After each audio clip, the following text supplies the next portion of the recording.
Bueno, la increíble historia personal de Ferruccio Musitelli, que lo llevó a criarse en Túnez, a convivir con amigos árabes, supongo, franceses, Claro, también, italianos. sí. ¿Cómo era esa barra de amigos? Era con todos ellos, sí. Éramos. Bueno, ahí pasó que, habiendo sido excluido de los equipos de fútbol que jugaban, que eran la escuela italiana contra la escuela francesa. ¿Pero cómo excluido? ¿No ibas a la escuela italiana? Yo iba a la escuela italiana, pero no me admitían en el equipo de fútbol. ¿Por qué? ¿Era muy malo? Porque era americano, yo no era italiano. ¿Pero cómo americano? Pero yo, Ferruccio, acá sí, tengo. No importa, pero yo no había... Adriano Musitelli Tagliafico. Sí, Fucho. pero ellos sabían que yo no había nacido en Italia. Y Pero que te excluían, no te dejaban jugar. No, yo... Absolutamente. Entonces, Pero discúlpame, ellos eran africanos, porque todos habían nacido en Túnez. no, sí, pero eran de origen siciliano, eran... Bueno, lo mismo, más o menos. Sí, los sicilianos venían a pescar, eran Claro. todos trabajadores. La colonia italiana era muy fuerte en Túnez. Tanto que Mussolini quería apropiarse de Túnez. Pero pasó que ellos Claro, sabían... Italia tenía colonia en lo que hoy es Libia, Tripolitania. Recién en el 36, Claro. recién, yo viví ese Seguro. periodo. Pero ellos sabían que yo era uruguayo y Uruguay había sido campeón del mundo. Mirá, claro. Esa es la diferencia. Y entonces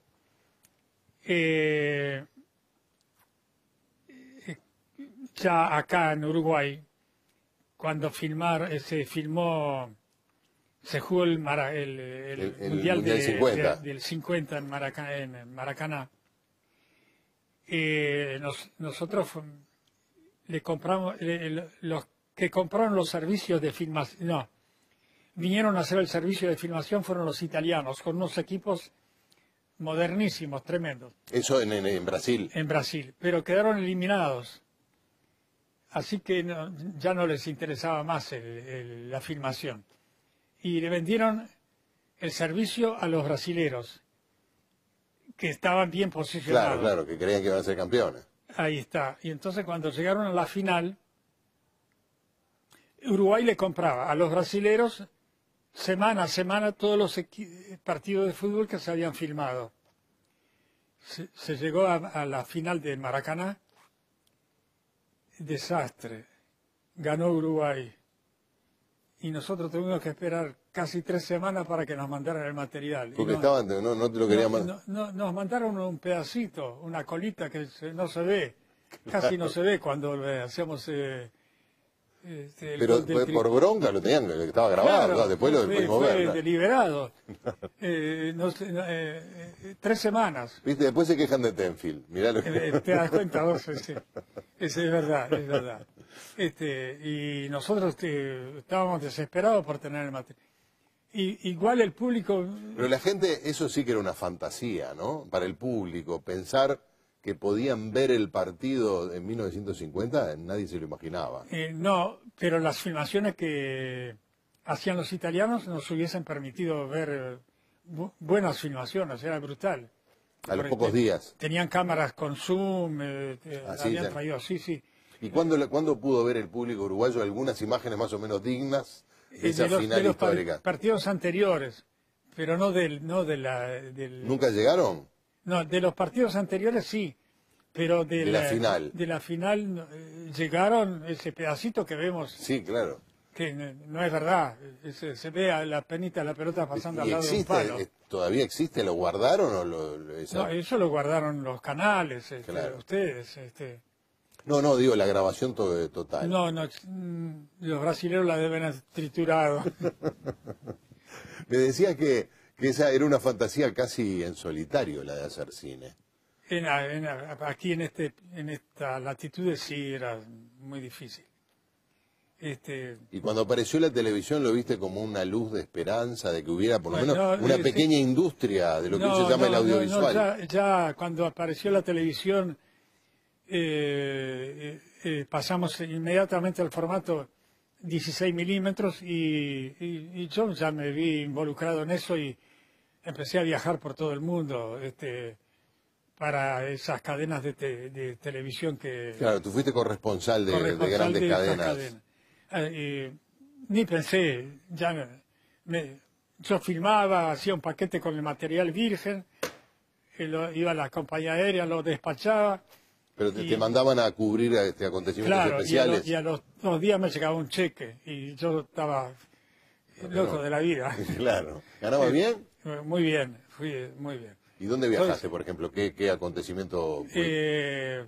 Kennedy, Jacqueline, cuando visitaron los dictadores, héroes, el Che Guevara, Fidel Castro, el dictador Stroessner, el otro de Colombia, no me acuerdo el nombre. Sí, viajaba permanentemente. Me llegaba un cable cuando iba a pasar algo, me llegaba un cable y dice, instales en Bogotá. Y yo me iba... ¿Te ibas solo o ibas con algún periodista? No. Solo? Tenía mi equipo, lo mínimo posible, llevaba una camisa, una muda de ropa. Te viste involucrado en hechos trágicos también, como reportero. Claro, también. Entonces llegaba ahí y me instalaba en un hotel y a los 2 o 3 días, tanques en la plaza. Nunca una elección, por ejemplo. Nunca una elección. Algo más o menos pacífico. Pocas veces. Pero igual, sí. Con Goulart. Con Goulart también. Sí, también tuvo que bajar. Sí, lo filmé. Claro. Acá también en las pues playas. se vino a vivir en Uruguay.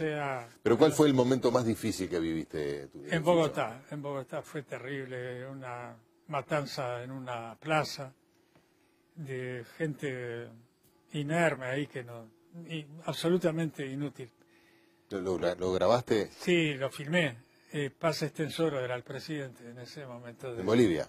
¿En Bolivia? En Bolivia. Recién él había vuelto de una dictadura y repitió lo que era habitual. Lo que era tradición, claro. Fue terrible. Pero también otras cosas más en Colombia, en Brasil también fue duro, fue cuando lo de Goulart, no era Goulart, el presidente era un maestro, con M el apellido, que lo embarcaron y lo hicieron hacer un viaje alrededor del mundo. Bueno. Es famoso. Bueno, no importa, pero lo cierto es que estuviste ahí para filmarlo, ¿no? Claro. Pero vivías acá en Uruguay y viajabas ocasionalmente. Vivía acá. Mi familia estaba acá y mi mujer sabía que cuando me llegaba un cable de eso yo desaparecía por 2 o 3 semanas. O sea que era duro, pero estaba compensado por lo económico, porque ganaba dinero. Es que estaba bien. ¿Y cómo veías que evolucionaba aquí el cine, la televisión? ¿Se correspondía más o menos con los estándares, con lo que veías en otras partes del mundo? Sí. En realidad, los pasos que se dieron acá fueron acertados. Había aparecido el canal 10, después el canal 4 y después el 12. El primero fue el 10. Claro, pero ya en esa época, en otras partes de América, había producción cinematográfica. Bueno, muy poca, ¿no? En Argentina y México, solamente. Y después recién Brasil. La Argentina era la pionera, pero cuando llegó el peronismo, no sé cómo fue, pero los americanos giraron la cosa a favor de México y la producción argentina decayó. ¿Nunca pensaste en irte a trabajar a Argentina? Sí, trabajé muchas veces, sí, trabajé. ¿Pero fuiste o te quedaste a vivir? Iba y permanecimos, incluso estuve 2 años viviendo permanentemente en Buenos Aires. ¿Qué hacías? ¿Qué hiciste allá? Siempre como técnico en cine trabajé.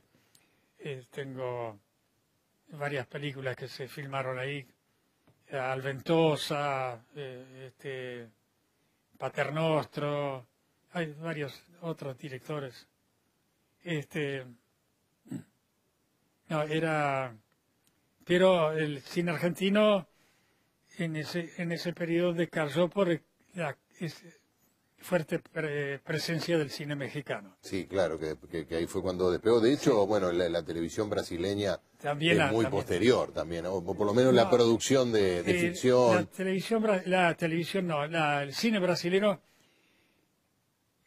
Nosotros acá tuvimos a un personaje que se llamaba Danilo Treyes, que era director de Cine Arte del Sodre, y él tenía muchos vínculos en Europa y facilitó que en Brasil, por ejemplo, Nelson Pereira dos Santos, un director famoso, sí, claro, realizara sus primeras películas.